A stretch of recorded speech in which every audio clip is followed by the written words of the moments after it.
Should you play 5th edition Dungeons & Dragons? Let's talk about it. The 5th edition of Dungeons & Dragons is probably one of the most popular, if not the most popular, tabletop RPG out there. Everyone has heard of it, everyone loves it, and yet, should you play it? If you're brand new, I highly recommend at least looking into it. There's a reason everybody looks into it. There's a reason everybody plays it, and that's because it is the simplest version of Dungeons & Dragons. It's easy for anyone to get into. It has a lot of customization, and it is fun. It can be. Trust me on that. It actually can be a lot of fun. That being said, despite it being fun, it's still got some issues that I think are warranted and should be discussed. If you're new here, we review tabletop RPGs. You can see a longer form discussion of this over on our podcast, where we talk about it in more depth, me and my friend Charles. But today, we're just going to be going over the bare bones. We're going to be very strict on how we review this RPG. Now, the first thing is, I don't want you to think I'm giving you a definitive answer. Different people are going to enjoy different things.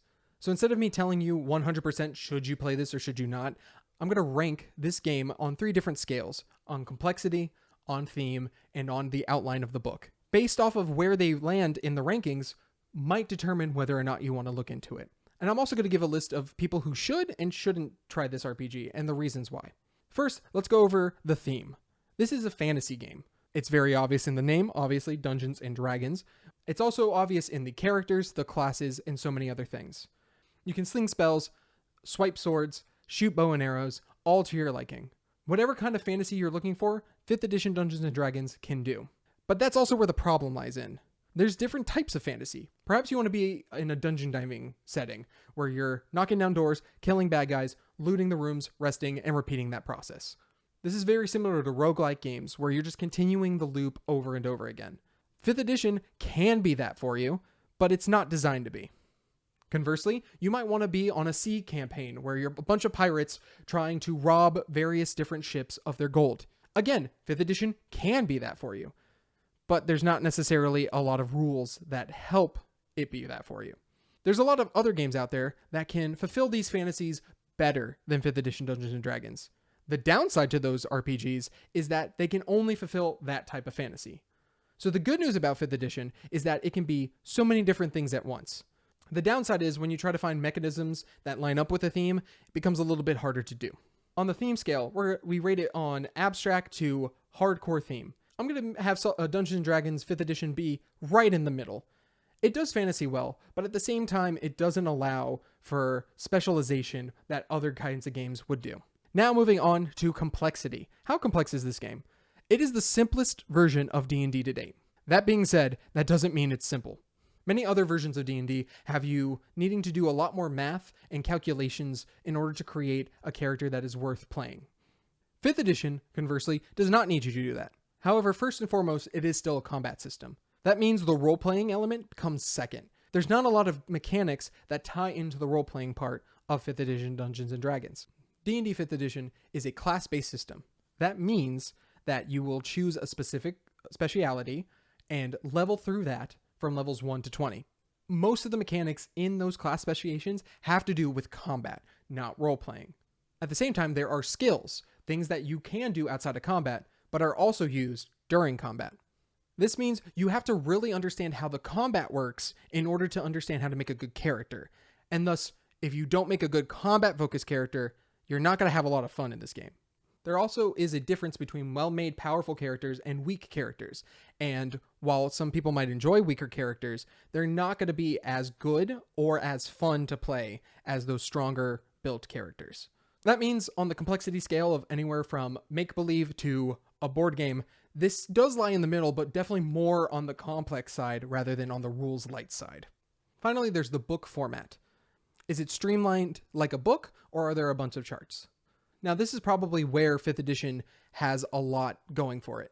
Because it's a later edition of an RPG, the layout has been perfected very well. If you want to know where races are, there's a very obvious chapter for that. Your class section is going to contain everything you need to know. You're not going to need to flip to another part of the book in order to find out what you get at 5th level.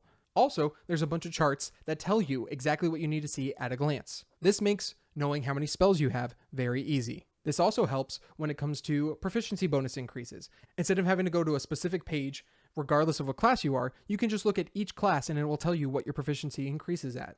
For those reasons, we're going to give it a middle of the road as well for format. So overall, 5th edition Dungeons & Dragons is probably the middle of the road on each 3 of our scales. It's going to be the benchmark that we tie a lot of other RPG systems to. Is it going to be more complex than 5th edition? Is it going to be less? Is it going to have a better theme and the mechanics match that theme? Or is it going to be more abstract in that? Is it going to have more charts or more lore? This is what we're going to be weighing against in future RPG reviews. Now, to get to the question, should you play this game? You should play this game if, 1, you have a group of friends who are already playing this game. The biggest thing about tabletop RPGs is just having friends to play with.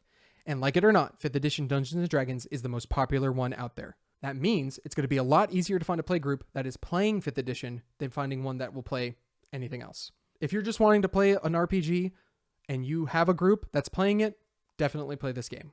You're not going to be disappointed. You can also play this game if you're new to tabletop RPGs. It is a good first-time RPG that many people have gotten into the hobby with. And finally, you should also play this game if you're just looking for one system that you only want to play for the rest of your life. There are many different books and supplemental materials out there for 5th edition Dungeons & Dragons that can keep you busy for at least the next 10 years. Now, what about the people who shouldn't play this game?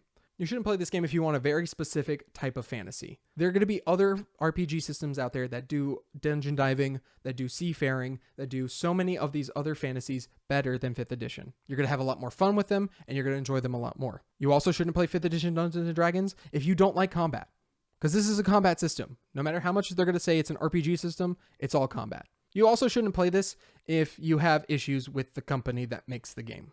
We're not going to go into detail here, but a lot of people are not happy with how Wizards of the Coast and Hasbro have been handling certain aspects of their rules.